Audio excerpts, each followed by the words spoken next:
भीलवाड़ा के महात्मा गांधी अस्पताल में प्रसूता ईशा पांडे की मौत के मामले ने तूल पकड़ लिया है। मृतका के पति मनीष पांडे ने अस्पताल के डॉक्टरों, नर्सिंग स्टाफ और अन्य कर्मचारियों पर गंभीर चिकित्सकीय लापरवाही का आरोप लगाते हुए एफआईआर दर्ज कर कानूनी कार्रवाई की मांग की है। शिकायत के अनुसार 5 जुलाई की रात प्रसव पीड़ा होने पर ईशा पांडे को एमजी अस्पताल में भर्ती कराया गया, लेकिन पूरी रात उन्हें बिस्तर तक उपलब्ध नहीं कराया गया और उन्हें कुर्सी पर बैठकर दर्द सहना पड़ा।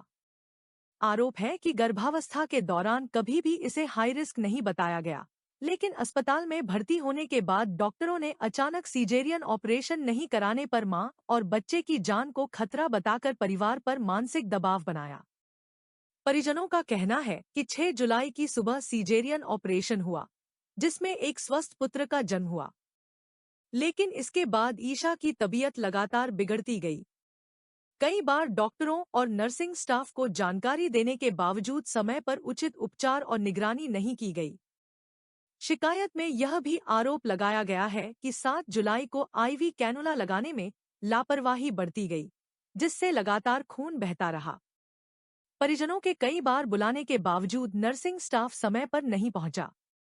इसके अलावा उपचार के दौरान दी गई दवाइयों, जांचों और मेडिकल रिकॉर्ड की जानकारी भी परिवार को उपलब्ध नहीं कराई गई। मनीष पांडे का आरोप है कि उपचार में बरती गई लापरवाही के कारण 8 जुलाई को ईशा पांडे की मौत हो गई। उन्होंने संबंधित डॉक्टरों, नर्सिंग स्टाफ और अन्य जिम्मेदार कर्मचारियों के खिलाफ एफआईआर दर्ज कर निष्पक्ष जांच, सीसीटीवी फुटेज और सभी मेडिकल रिकॉर्ड सुरक्षित रखने तथा दोषियों पर सख्त कानूनी कार्रवाई की मांग की है। मेरा नाम मनीष पांडे है और मैं यहाँ थाने में रिपोर्ट एमजी हॉस्पिटल के स्टाफ, डॉक्टर, उनके खिलाफ मैं यहाँ पर रिपोर्ट दर्ज कराना आया हूँ।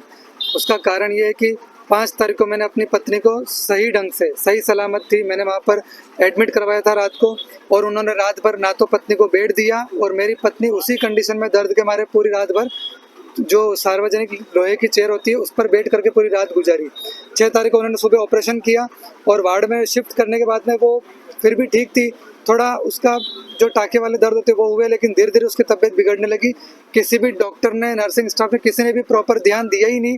2 दिन तक उसकी तबीयत जैसे जैसे बिगड़ती गई, तीसरे दिन जब बहुत ज़्यादा क्रिटिकल कंडीशन हो गई तब जाकर डॉक्टर ने ध्यान दिया और आखिरकार मतलब उसकी डेथ हो ही गई हॉस्पिटल के अंदर ही। तो मेरा कहना यही है कि जो डॉक्टरों की लापरवाही हुई है, जो उनकी गलतियां हुई है, उनको उनकी सजा मिले, क्योंकि जिनकी गलती से ही मेरी पत्नी की मृत्यु हुई वो तो वापस नहीं आ सकती। ये देखो, एक 4 साल की गुड़िया है मेरे, वो 4 दिन का बच्चा है।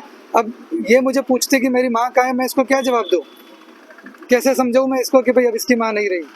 तो वैसे ही मेरा अभी 4 दिन का बेटा भी है, उसको अब कैसे बड़ा करना, कितनी मुश्किल से उसको, आप देखो, सभी जनता ये भी जानते हो, रिपोर्टर भी जानते हो कि एक माँ के जाने के बाद में बच्चों की कंडीशन क्या हो जाती है, कैसे उसको बड़ा किया जाता है, कैसे क्या। तो इसी डॉक्टरों के खिलाफ मैं रिपोर्ट कराने के लिए मैं थाने में आया था और ये सभी थाना प्रभारी से मेरा यही निवेदन था कि सख्त से सख्त कार्रवाई करके हमें न्याय प्रदान करें और इसके लिए निष्पक्ष कार्रवाई की जाए। देश दुनिया की हर बड़ी खबर सबसे पहले और सबसे सटीक जुड़े रहिए SNN चैनल के साथ। चैनल को सब्सक्राइब करें और बेल आइकन दबाना न भूलें। साथ ही अपने इलाके की खबर स्क्रीन पर दिए गए नंबर पर व्हाट्सएप करें।